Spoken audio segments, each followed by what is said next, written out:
Hey guys, so welcome to the first episode of I Am Neuro Spicy. I'm going to be introducing you to Cheri shortly. We're actually just talking about how excited we are about this. This is literally 2 years in the making. We've been talking about this, envisioning it, praying about it, seeking God on it. We've tried many other things before this, and finally I Am Neuro Spicy is live, and a very special guest today, someone that's very special to me. We've been friends for many, many years. Cheri is also my brand and marketing manager for Magician Insane. And we have incredible conversations about neurodiversities because Cheri herself has quite a few severe neurodiversities herself, and we've kind of unpacked a lot more this specific year, I think it is. So welcome to the first show.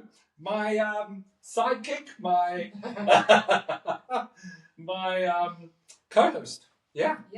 Hi everyone, Cheri here. I must say, just before we continue, we're both stupidly nervous. I can't explain. And it's ridiculous because we're sitting in front of a camera and you guys are going to be watching this later, not now. And I literally feel like the first time I got on stage 30 years ago, it's ridiculous how nervous I am. I mean, we spoke about it while we were making a cup of coffee, and you're up there, like a rating from 1 to 10. Where's your nerves right now? 11. just above the 11. I know it doesn't look like it, but inside there's a bouncy. There's a bouncy ball. It's crazy. I think I think that the sheer pressure that we're feeling is unbelievable. I know what we want to achieve. I mean, we've been speaking about this for 2 years, and by the way, Cheri's been my brand manager and marketing manager for 2 years, and we've been talking about it since then. And I think both of us, from the perspective of us growing up with neurodiversities ourselves. Yes. Absolutely. So tell everybody a little bit about yourself, what it is that you are burdened with, the cross that you bear, and what you carry in terms of your neurodiversities. So first of all, I am Cheri.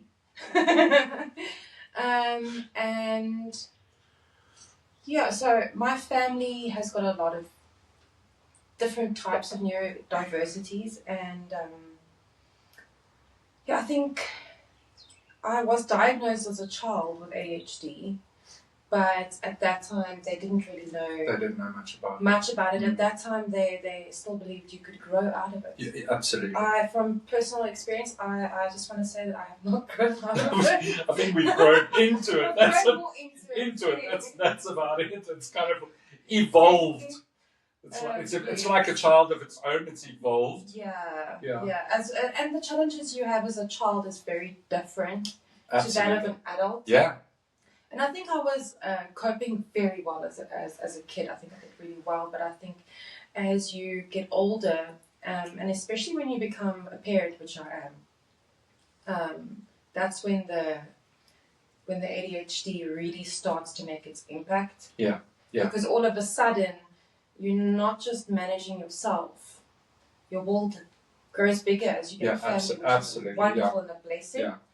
And it does come with its challenges, and the ADHD does not make that easy with the current way the world works. Right. Current way the world works. Absolutely. Because the current status quo is... I think when we were youngsters going through school, we were held accountable, we were held responsible, and we will be talking about schooling, education, and all of this in another video. We're going to be diving into this as well.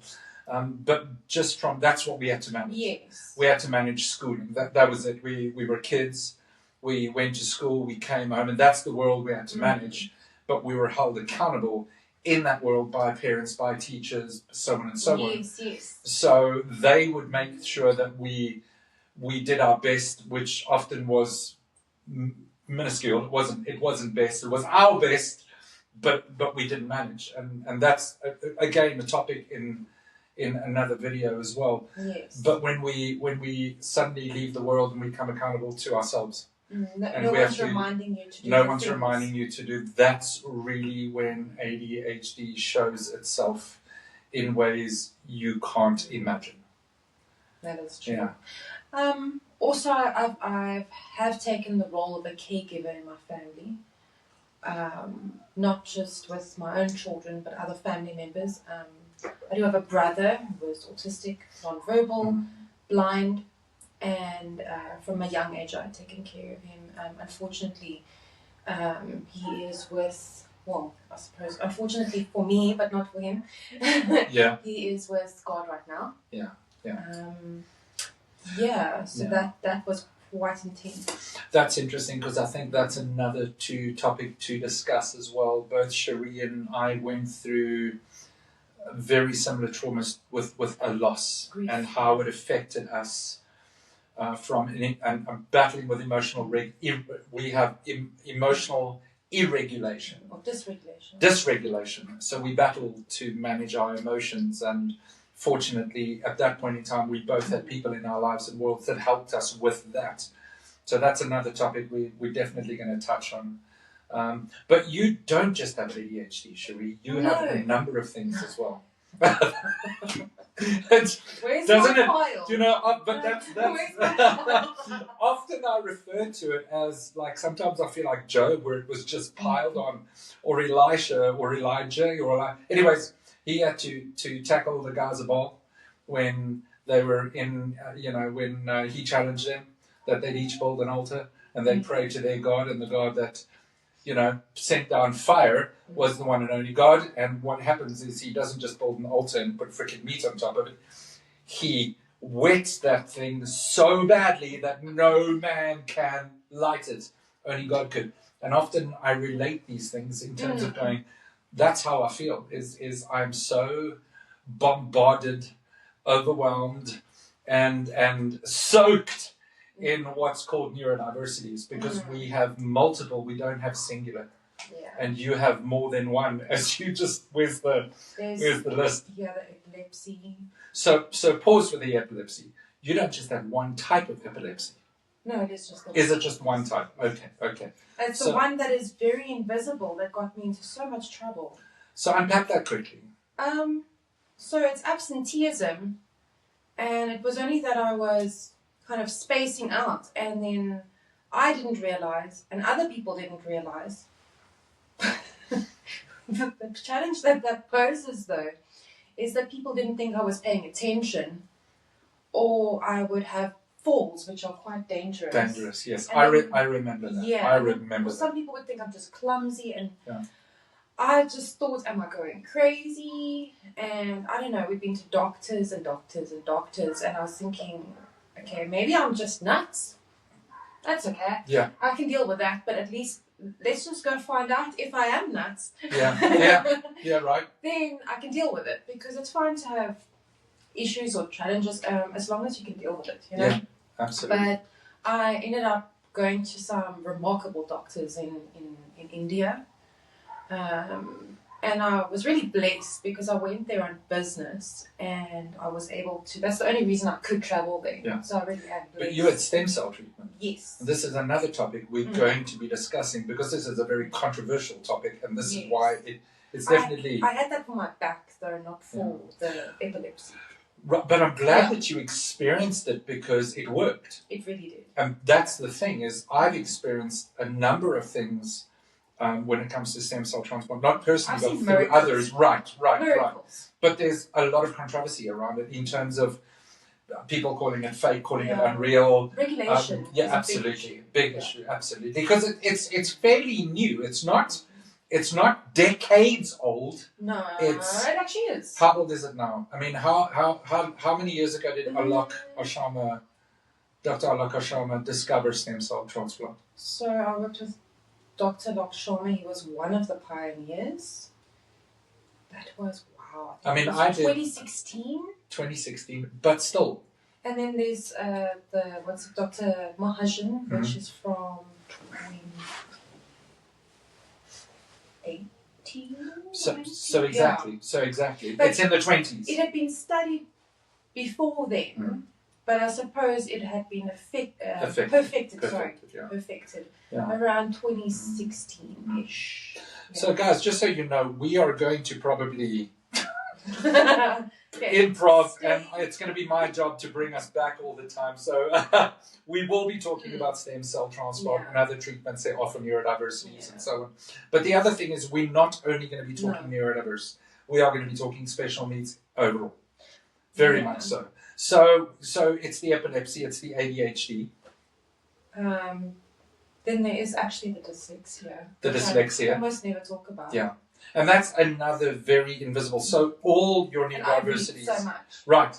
Which is, I'm actually, that's what's incredible, and that's something that I want to tackle at some point in time is the fact that people think dyslexia means you can't read, which is so untrue. There's actually many types of dyslexia. Yeah, very much so. Realize that they think, oh, you can't read, but dyslexia or she. Yeah. They whatever. It doesn't matter. Yeah, absolutely. Like it can present very different. I have dyslexia. There's dyscalculia as well. Right, which is numbers. That's me. So I have dyscalculia as well, because I've had to create systems that work for me personally, which I will be sharing, that help me with numbers. And by the way, that's in banking as well, because I own a company, I run a team. Yeah. My team are Neurodiverse, which is incredible. That banking app is... Yeah, unbelievable. It's absolutely unbelievable. It's a life-changing. Yeah, 100%. 100%. And then, so there's a lot we're going to unpack. But you've got epilepsy, ADHD, dyslexia. Yeah? It's coming. It's hypermobility. So unpack that quickly. What is hypermobility? So my joints are super flexible, and the first comment people go, "Oh, that's very nice. You're very bendable," and that sounds great in theory. So we know contortion. Sorry to interrupt. Yes, we know. Is it similar? Very similar to that. Yeah. Until you realize, until you dislocate something. So I actually remember experiencing that with you. Your shoulder popped out. That was wild. And you did nothing. You literally, I think if I recall, we were making coffee. You lifted your arm. I lifted my arm to pick up the cup. You hadn't even picked up the cup, and your arm had popped out. My shoulder, yeah. Okay. But that's so. How does that impact your life and world in terms of what you can or can't do? So it's very difficult because like the most difficult one for me is my hips, especially. It creates a lot of pain. And sorry, I'm not even. Yeah. Look, I'm not laughing at her, by the way. When that 3-0 hits, okay, doesn't matter how neurodiverse you are or not. Mm-hmm. Your body sounds start resembling a maraca. Yeah. Yeah, absolutely. Okay. But I think the difference, though, that people need to understand, and I think this is with all severities or non-severities of neurodiversities or disabilities, is that some people will go, oh, everyone's got a bit of ADHD. Oh, yeah, but I also have very bendy. No. Yeah. It gets to the point where it impacts absolutely your life, where you struggle with work or your daily life. For instance, for me, if I am in a mall and my hip just decides it's popping out now, I have to hobble to go find a trolley somewhere so that I can stabilize myself. And I've got little ones with me. Or you're having a sensory overload day. Yes. And that comes with ADHD as well. I experience that as well. And you go to a mall, and then the chaos that are just people, and it's not that they're chaos, our minds can't deal with the fact that, I mean, when I was growing up, it was keep left, pass right. That was, and when you go to a mall, it was kind of a similar thing. Oh, and the autism loves the rules. That's right, yeah. And what happens now is we go to a mall, and I know you resonate with this, and this hits home with you because you battle with the same thing. It's just too much. And we walk into a mall that is chaotic. When I'm saying chaotic, I'm talking about people moving around. There's no rhyme or reason, no structure. It's just you trying to mosey on and figure and we get overwhelmed by that, and it stresses me out thinking about it. I just want to be honest. Yeah, absolutely. But the trauma that's caused by those sorts of things and those kinds of experience, and I think especially when we're kids, but we don't realize it, and then as we grow, we become adults. That trauma then shows itself. You need to just speak a little bit slower. Who? You. Yeah, yeah. I can hear your excitement, as excited as I am, which is great. So the other thing is ADHD shows itself very differently in boys and girls. You have a son and a husband who both have ADHD. How do you deal with that? Because this is now not just Cheri dealing with her ADHD. And by the way, one of the differences I know is men tend to show it through being busy. Women don't. I could be totally wrong, but from what I understand. So there's two different types of ADHD, which is attentive and inattentive. Okay, and males do tend to be more on the side of like being overactive. Yes, busy. And then when a woman or a girl is on that side of overactive, I think I'm using the wrong word. Apologies. It comes through differently, and I think whereas a guy might be running around doing things or running up and down, I think it's just guys tend to be more outward. There we go. That's how I'm trying to. Yes, the outward display of things it tends to be. The masculine tends to be more expressive. Absolutely, yeah. Or the amount of how much. Right. I think busyness, hyperactivity. I think the way I've explained this and the way I do explain it is our busy mind manifests in our busy body. Our body becomes busy. Yes. This is why you'll see little boys running around and going, and then with you, your busy mind, you retreat. You retreat inwardly, or it's more. Yeah. Well, I tend to have verbal diarrhea. It was much worse as a child. Yeah. I used to be called chatterbox. Yeah. You can ask my family members. Yeah. Constantly. Yeah. Sometimes not even saying words, just talking to talk. Right. Absolutely. Because the mouth can't stop. Can't stop. I don't struggle with that so much anymore as an adult. But my mind, inside, it's loud. Very loud. It's so loud. Yeah. Absolutely. Overthinkers. I mean, that's another ADHD trait. And I think we're going to be unpacking ADHD, and I don't want to dwell too much into this. The goal is to introduce Cheri to you today. I'm going to be asking her a couple of questions because she's an incredible brand and marketing manager. She owns a marketing company. She does marketing for a few companies, one of them being mine, the other being STEM South Africa, which is your mom's company. Yeah.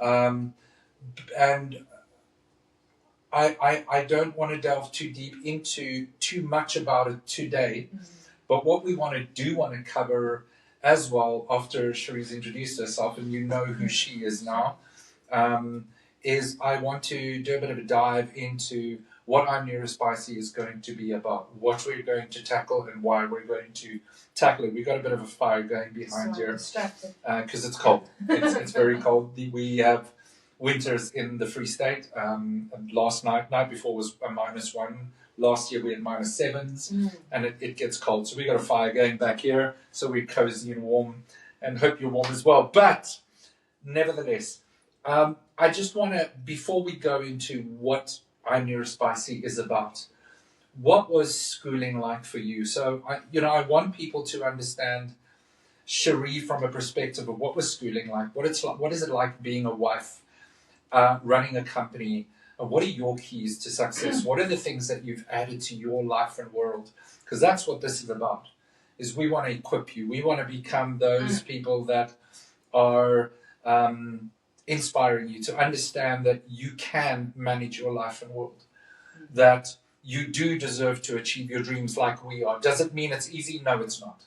It is not. We work harder. We have to be stupidly intentional about it. When I say stupidly, I mean overly intentional about something, because we battle in our minds just like everybody else. But because of emotional dysregulation, it becomes harder because our past surfaces every time we stuff up. Every time we mess up, whether it be in a relationship, whether it be in business, whether it be in whatever it might be, we stuff up. What are the things that you can say as a mum, a businesswoman, and what is it that you've added to your life? I mean, you run a successful company. I don't think you ever, I mean, you've always been a solopreneur. You've always dreamt of you. We battle to work for other people. That's the reality. It is hard for us because we're so driven with our own visions and what we want. You would agree, okay? Yeah. So that's a difficult thing for us. And you are so driven with what you do. You've tried many things, and I think this is something that people look at us, and we try so many different things. In the 30 years that I've been in the industry, entertainment, it's been tough from the perspective of I've messed up tons, and I used to fall apart. And I've learned that messing up is a necessity. You have to. And I'm achieved extremely successful because of the mess ups with yourself. What are the things that you have added to your life and world that have helped you achieve the success that you have running a company, having the family that you want? School for you was a failure as well. For me, school was an absolute failure. And that's what we walked into the world with the first educational thing in our lives was an absolute mess. Yet it didn't stop you. What are the things that you feel you've added to your life and world that helped you achieve the things that you've wanted to achieve and dreamt to achieve? And by the way, this dream continues. It doesn't just end. We are growing, we are scaling, it doesn't end by just going, I've achieved this, I'm happy. We are happy and we're proud, extremely proud of what we've achieved. But there's always more growth. And that's the thing. What is it that you would say you've done, added to your life and world that's helped you achieve the things that you wanted to and still want to and are going to achieve? I think that the things that made me succeed in childhood and adulthood, I would start with. And those things are people. Not things, but people. Yeah, people. And I think the people you are surrounded with, absolutely, choosing and being selective of who you surround yourself with, absolutely, makes a big difference. Yeah. I had my daycare mother took care of me when I was little. So my mother worked extremely hard because of my brother's special needs. Yeah. That is extremely expensive. She worked like 3 jobs at a time. And your mom? So she had to work a lot. So then there was my daycare mother, Arlette, who really supported my mother as well. Yeah. And she always spoke positively in my life. Yeah. Yeah. Kept me grounded, but also kept me positive. Yeah. And she took me to church, and I think God was and has always been just like second nature in my life. Yeah. She was the one that instilled that in me. Growing up around people who had and have a relationship with God was a very big thing.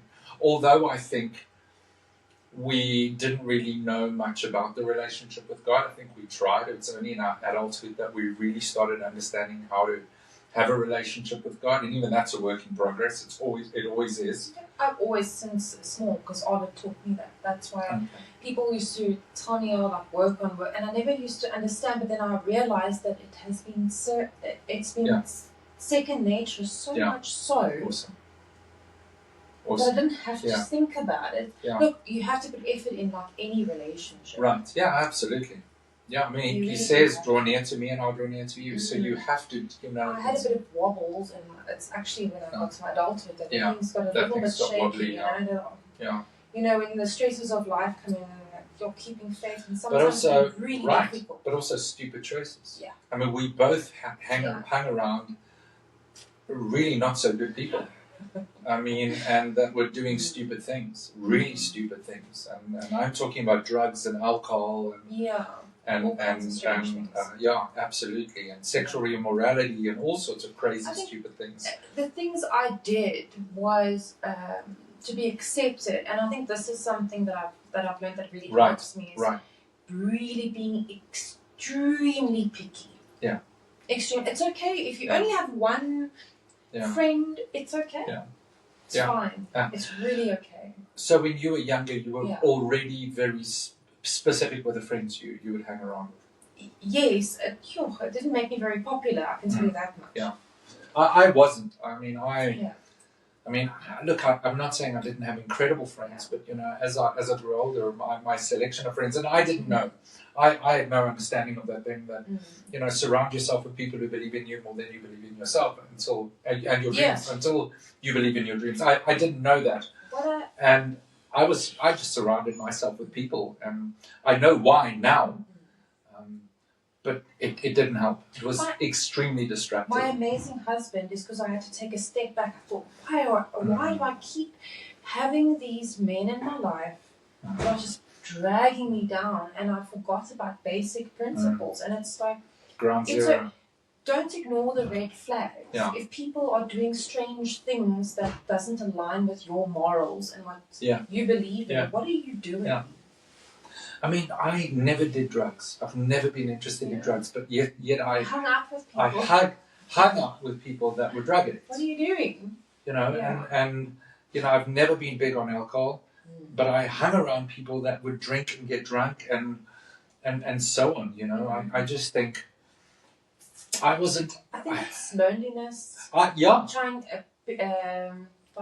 wanting to be part of a group. Absolutely. To be accepted. Well, I had an incident, 3 incidents that happened in the first year of my life that caused me, and funny is, I talk about not that, but I talk about what's called bait, hook, and anchor. Because we use that psychology in shows. Being a mentalist, I use that strategy to get people to buy into, to believe that what I'm doing, the illusions I'm creating in their minds, those are strategies that we use. That we get people to, we bait them, then they're hooked, and then it anchors in their life and world, and then they believe it, in the illusion, so it works in their lives. And in psychology, this is something that exists, and there was an incident, right? We use this in marketing as well, and there's something called disruptive marketing as well. That's something but we'll talk about all of these. But I had an experience in the first year of my life. And it's 3 experiences that caused me to believe that I would be abandoned. And I started living like a human that was going to be abandoned. And I pushed people away from me relationally. I was married, ended up divorced because of this. And so on. I would sabotage my own life and world because of that belief. And I've moved away from what we were talking about briefly, which was, the people we surround ourselves with. But it is surrounding ourselves with those people that can help us through that. But, do we always know that when we're young or even adults? No. I only discovered this in my 40s. For 40 years of my life, I sabotaged my life and world. Even though I was successful as Magician Insane, as Russell Fox Magician Insane, have an incredible career in that. But in my own personal life, behind the scenes, I was wrecking it. And your success is attributed to the fact that you had also sort of been picky and surrounded yourself with the right people. Things went downhill when I didn't. Yeah. Luckily, I took a step back. Right. Yeah, and I went, basic principles, surround yourself with good people that align with you. In terms of self-belief, how were you in terms of believing in yourself in your dream? It is... I have to remind myself, look, self-doubt happens, especially when you fail. And I think that's also managing your expectations and realizing that failure doesn't mean the end of the world. So then something's just come up. We men, and again, to this thing of what goes on here shows in our body, hyperactivity. Men with ADHD, well, I ran into things. I would run into things. Without thought, without planning, without preparation, I would just run into it. And when it didn't work, I'd fall apart. So you're saying you wouldn't run into things? No, always. But that's also something I was taught by the people who reared me as a child. Yeah. All the parental figures and great support that I've been taught that stop. Yeah. I remember you saying stop. S-T-O-P. Tell me what that stands for again? I think we're going to have to come back to that one. I know T is tired. It's tired. S-T-O. Sad. Sad. Tired. Tired. Oh, no, it's not stop, it's halt. Hungry, angry, lonely, tired. Halt, not stop. It would be that thing of halt. Yeah. I mean, halting is stopping, so we're there. Yeah. But halt. So hungry, are you hungry, angry, lonely, or tired? Those things are not good when it comes to emotional dysregulation. Those things can be challenging. So halt. Hungry, angry, lonely, tired. But also before you make a decision. Yeah. You know how many times, and I'm sure a lot of people can relate to this. Okay, how many times have you thought of doing something?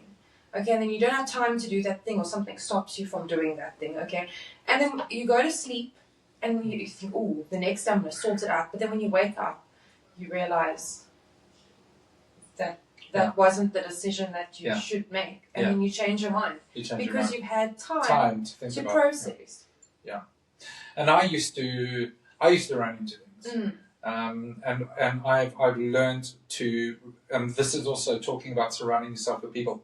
I have wise counsel in my life. I've got Cheri being one of them in terms of the business, because she's my brand manager and marketing manager, and we don't run into things anymore. So planning is crucial.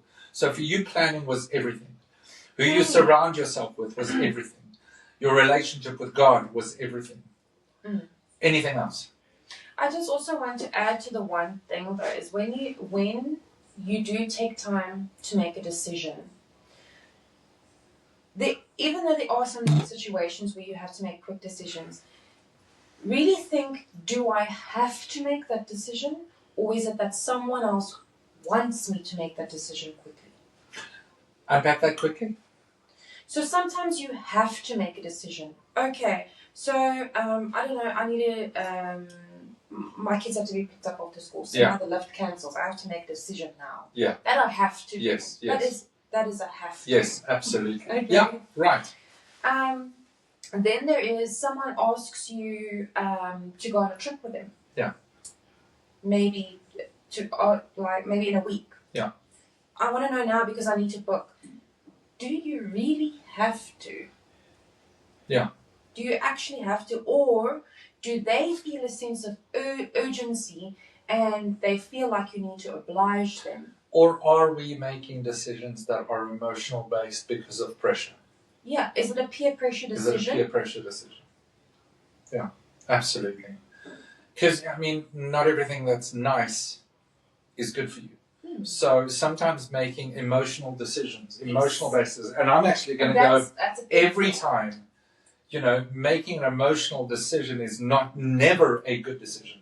And you can't, sometimes it's okay to say no. Sometimes we make emotional decisions because we don't want to make someone unhappy. Right.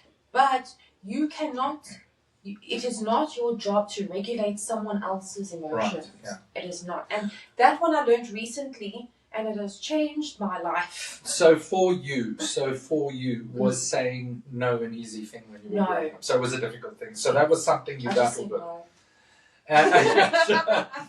And is this something that's recently changed in your life, and being okay with saying no? Yes, because I've had to have a lot of responsibility from a very young age, and I've always just had to care for people, so it became second nature. Yeah.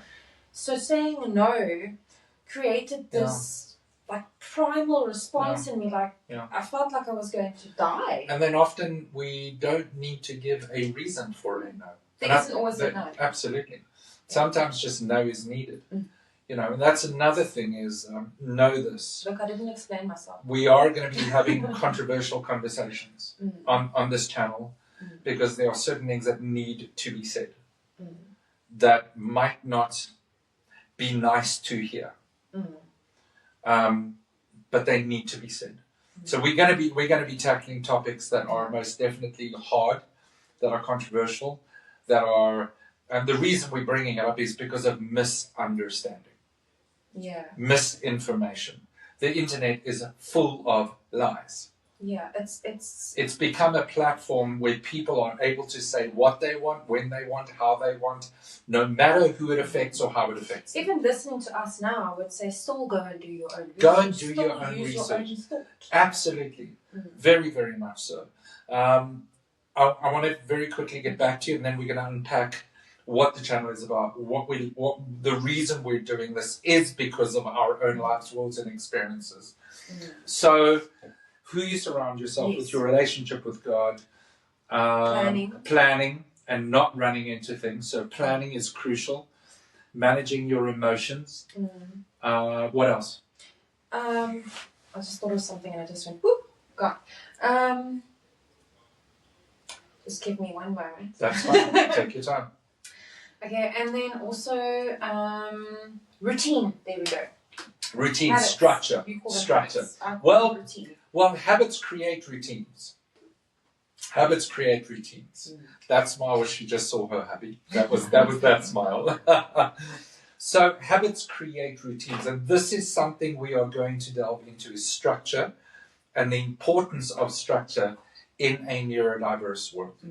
And in general, structure is important. People with neurodiversities more so, because we thrive on structure and routine. Very, very much so. So you've been pretty good with that? No. How long ago? Because I mean, you were the one that brought structure to not just the company, but you gave me an understanding. Creating the structure is the easy part. The easy part. Keeping to the structure is the hard part. That's where habits kick in. Habits and routines kick in to maintain a structure. And also, but this is also where I say manage your expectations. Okay, so don't break yourself because you made a mistake, because you've made your plan. I've got a routine every day and I do this thing and that thing, and something happens and I don't stick to it, or I fail at something, because we all inevitably have little failures everywhere. But let's not call them failures. Let's say I made a mistake. Well, mess ups. Mess ups. We're going to fall. They're just little. We're going to fall. Yeah. We're going to fall. You know, and this is an example I use often. When a baby's born, if we kept on saying to that baby, every time the baby stood up, and we were scared the baby was going to fall, and we stopped the baby, that baby would never learn to walk. It would fear getting up and walking. Yeah. It has to fall. Yeah. A baby has to fall to learn how to balance, to learn how to stand up, to learn how to walk. Yeah. It has to learn. And if we kept on preventing and looking at that as a failure rather than growth, there's a term that's used, failing forward, not failing backwards. So don't be scared of messing up. It's okay, as long as it's to grow. So what you do after you reach an obstacle, that is what counts. Are you going to fall in whatever way that is, that you didn't follow your plan, that you didn't make a good financial decision, you maybe said something incorrectly? These are just examples, not a limited list. You know, what are you going to do with that? Yeah, right. And I think that is also one of the important things, is what do you do after it? Yeah. Have you always had that mindset in terms of, I mean, you know, since you were young, your teens, in terms of... Yeah, that hasn't been installed. So you were okay with failing. I wasn't brought up. I was brought up in the era of children are seen and not heard. Yeah. Do as you're told, listen to your leaders, listen to your adults, never question, never ask. And failing, I mean, we spoke about, we're going to talk about educational traumas as well. Being bullied, but not by students, by teachers, and so on. These are things we are going to be talking about, because I grew up in an era where failure was not accepted. It wasn't accepted. And I'm not talking about my parents, I'm talking about in an educational system that didn't have the knowledge and know-how to deal with youngsters with neurodiversities. Because back when I was a kid, it was ADHD, it was ADD. And the school that I was in had no cooking clue what ADD or ADHD was. So what did they do? I was in a school for kids with epileptic for kids with epilepsy. They would get up for dyslexia, ADHD, whatever. They treated us like regular kids. It wasn't their fault. They didn't have the know-how. But it did cause trauma. I will say, though, that I think I'm lucky in terms of how I got punished. Because I was not in the time of corporal punishment. Right. So they used to stick me in the punishment passage. Okay. And then I sit there. Get your corner. Cheri did not do a homework or a task. It's never on. She always waited till the last minute. I mean. Right. You know. And then we didn't know when the last minute was either. No.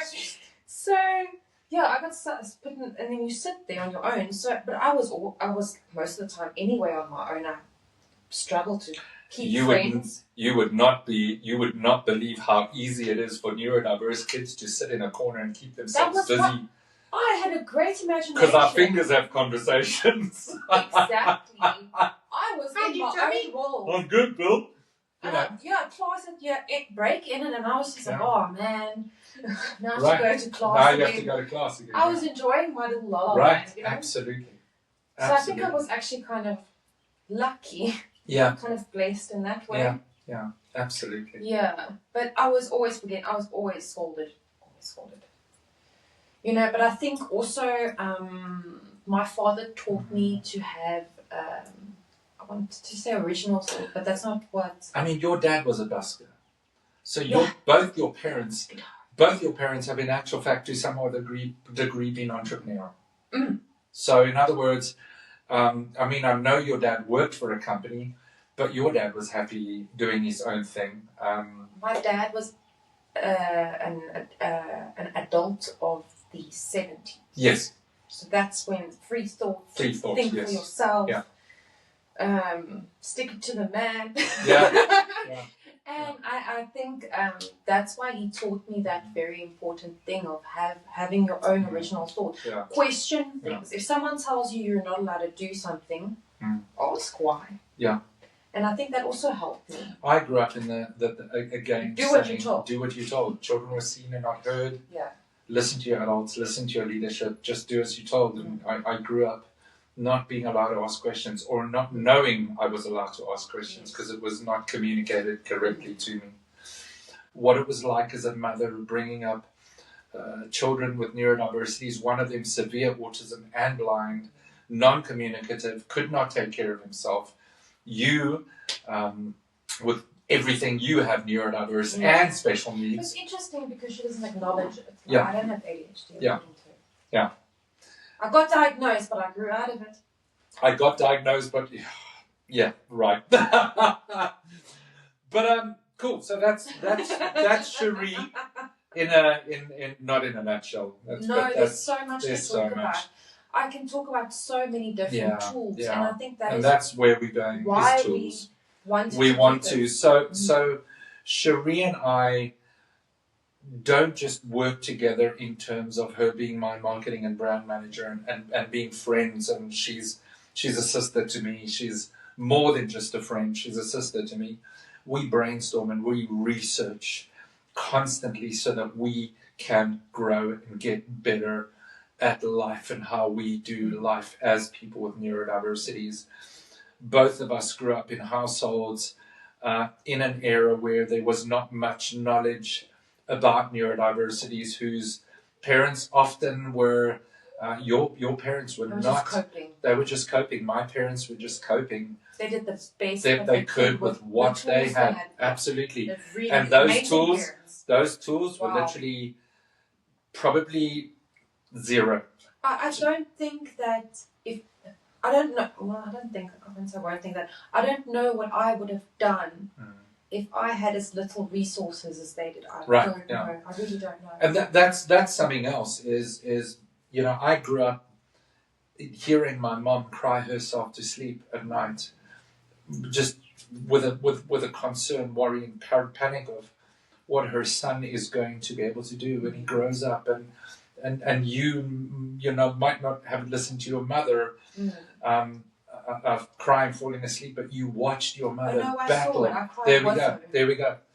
And that is the crux, and the reason we're doing this is because we grew up in an era where our parents struggled with little to no knowledge. And as we grew up and Cheri and I started working together and working in the neurodiverse space. And when I say neurodiverse space, we both, I did a stunt called the Glass Walker Challenge. And this was to replicate the sensory overload that people with autism live with and go through every day of their lives. And I've been working in that space for years, and we've realized there are parents, aunts, uncles, sons, daughters, cousins, nephews, nieces. There are people that live with it and in it and battle. There's misunderstanding in terms of what is available. The internet's flooded with rubbish, but lots of truths. And we are filtering through it. How do we discern? We are filtering through it. And how do we discern? And this is what we want to do, is we want to and are creating a platform that we can equip you, give you tools, have conversations with other people who have achieved things that are mind-blowing, like Cheri, like myself, like Trevor Noah. He has autism. He has ADHD. And look at him. He's extremely successful. Guy that owns Virgin Airlines and Virgin Active and the Virgin Group. What's his name again? Richard Branson. Sir Richard Branson. Sir Rich. I mean, he's knighted. Sir Richard Branson. He is dyslexic. But anyways, he has a neurodiversity. I think it's dyslexia. Don't quote me on that. But look at what he's achieved. And I've met incredible people who have achieved incredible things, who live with not just neurodiversities, but special needs. I know a woman who hiked up Mount Kilimanjaro in a wheelchair. That's amazing. I know a guy who has his joints fused and his blood doesn't coagulate. It doesn't, what do they call it? Yeah. I can't remember what it's called. No, it's correct. When they don't... He hiked up Kilimanjaro and is an incredible motivational speaker as well. And more. I know so many people that God has brought into my life and across my path that I have the blessing of being friends with, who have achieved the impossible. Yeah. And we want to inspire you to understand. I'm getting emotional. Yeah. To understand that you guys too can achieve everything you dream of.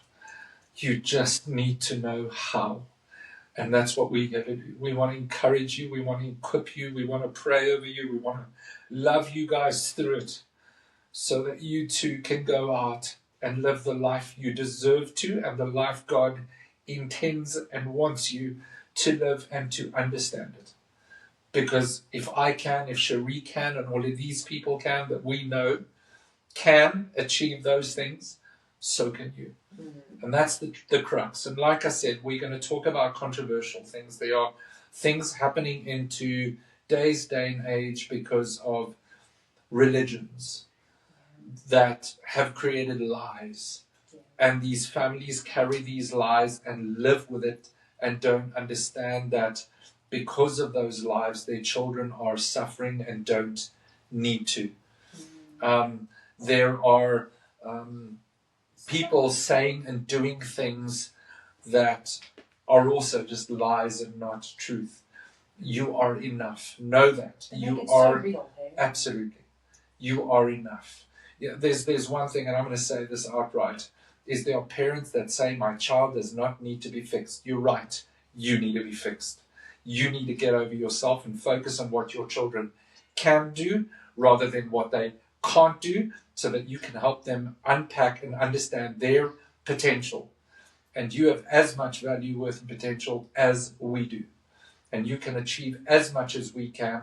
But as parents, it's their and our jobs as parents to help our children achieve and understand what they can do and believe in them so that they can achieve it. I don't even know, did I say that correctly? Did I unpack that correctly? I think so. So it starts with you folks. It starts with you parents. Stop pawning it off to someone else. Stop dropping them off at school and think it's the teacher's responsibility to sort my child out. It's not. It starts with you. My mother never gave up. Cheri's mother never gave up. They were the people that fought on our behalf when we couldn't fight. It's your job to fight for your child. I went driving up here this morning from the town I live in. There was a lady I know in town. I've just discovered that her child has ADHD and she's battling. She's battling, but she doesn't give up. She's not willing to give up because she wants the best for her child. And that thing of saying, my child doesn't need to be fixed, I'm sorry, that's a give up. That's a quit. Yeah. You need to fight for your child until they know how to fight for themselves. And until they know how to believe in themselves and their dreams, it's your job as a parent to believe in your child and your child's dreams. I think something that I do really want to talk about here, and that I hear from a lot of parents, because I've had the opportunity to hear from a lot of parents with kids with diversities, is what happens after they turn 18. Yeah, good subject. Because there is a lot of resources and to find out how to help you with your child. Right. But what happens when you reach 18? Just know. So that is one of my passions. Yeah. Like, there are things out there. But that's also... We're okay. We're okay. You can also be okay. It doesn't mean that we don't battle with ourselves, but we have the tools. And those are the tools we want to share with you. That's why I say okay. We're okay. Yeah, absolutely. Yeah, we're doing well. You can also be okay. Has it taken longer and we've had to work harder? Yeah, absolutely. But it's not the... But I also think, and I can't speak for you, Cheri, I didn't count my achievements. No. I lived in this life of world of failure when I had succeeded so much. And it was only when I surrounded myself with people who believed in me and my dreams more than I did, and people that were good for me and added value to my life, suddenly I started noticing the things that I had achieved. Now I have a 25, 30-year vision. I'm usually the one that is writing about people. Yeah. I'm usually the one that is filming people, taking photos of people, putting them on a piece of paper. Yeah. Yeah. And I've always been told, like, from small, got so much potential. Because I do have potential, but I have also achieved a lot. Yes. And I do tend to minimize myself. Yeah. And turn the spotlight toward others. But I'm done with that now. Yeah. Absolutely. I think it's time to stop dimming my light and shine. Absolutely. And that's why I'm here. That's the same for you guys. That's the same for you guys. You don't have to dim your light for others to make others okay. There's enough sunshine for us all. Right. And by the way, Cheri's generally a back of house person. Cheri's not. This is new for her. I write on the paper. I put the pictures on the paper. I put the picture on the phone and share it with everyone. It's not usually me. Right. In terms of brand and marketing, she's the one that makes me look incredible. Honestly, like the rest of my team. And by the way, this is something I want to leave you with as we shut down. Your team are everything. I am where I am because of my team, and those are the people I surround myself with. Your team in life is absolutely everything. And if that's what I can leave with you today, is I want you to sit down and have a look at your team. Who's in your corner? Who's rooting for you? Who's cheering for you? Who is the person that's on the battlefield with you? Who is the person or the people that when you have fallen, when you have made a mistake, who are the people that are standing up and going, it's okay, you got this. It's just a mess up. And if there aren't those people in your life, you need to make a conscious decision to find people like that in your life so that they can inject and give you an understanding of your value, worth, and potential. And that's something else I'm going to be unpacking, is how to understand your value, worth, and potential, what that looks like. And I'm going to give you great tools that will help you understand that. But I want you to understand one thing. The fact that you are on earth says that you are enough. Yeah. There's one scripture, and by the way, it was only in the whole neurodiverse thing that we discovered this, is when a stem cell, because we start, we are, do you see the smile on her face? You're enough. There's a scripture where God says, for I was there at your creation. I knitted you together in the womb of your mother. I want you to go search for this, and I'll see if I can find it and actually drop a link down below. That would be cool. But I want you to go watch the creation of a stem cell and how it multiplies, and then I want you to watch what happens. Read that first. Right, read that scripture. I was there at your creation. I knitted you together in the womb of your mother. A stem cell is the first cell that a human is created from. And that cell becomes a human body by multiplication and then developing the body parts. But what happens is it multiplies and becomes two. And then it physically knits together. And you can watch videos of them observing this under a microscope of the stem cell knitting together at your creation. There's something else that has just been discovered. Yes. And that's when the sperm hits the egg. And there's this flash of light. Oh, yeah? God says, I was there at your flash of light creation.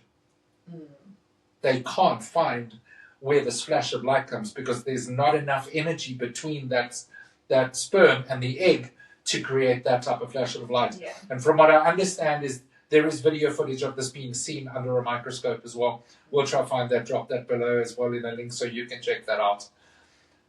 But that is reason enough for you to understand that you're enough and that you have and are equipped with everything you need to achieve what you're called to achieve. Yes.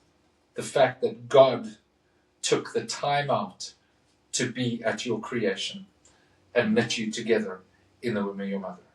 So guys, thank you for watching this episode. Please let us know your thoughts down below. So drop a comment down below. The reason we're going to ask you to like and subscribe is because when you like and subscribe, YouTube sees that this video is adding value to your life. And comment, yeah. 5 words. Yeah. It then sees, YouTube actually sees, the algorithm sees that this video has added value to your life and world. And the more likes, shares, likes, subscribes, and shares and comments we have, the more this video is seen. So guys, subscribe to the channel, please. Thank you for joining us. Thank you for giving us your time. And we'll see you in the next video. Stay gifted, stay alive. Any last words, Cheri? Bye. Cheers, guys. Cheers. Bye-bye. Cool. Cool.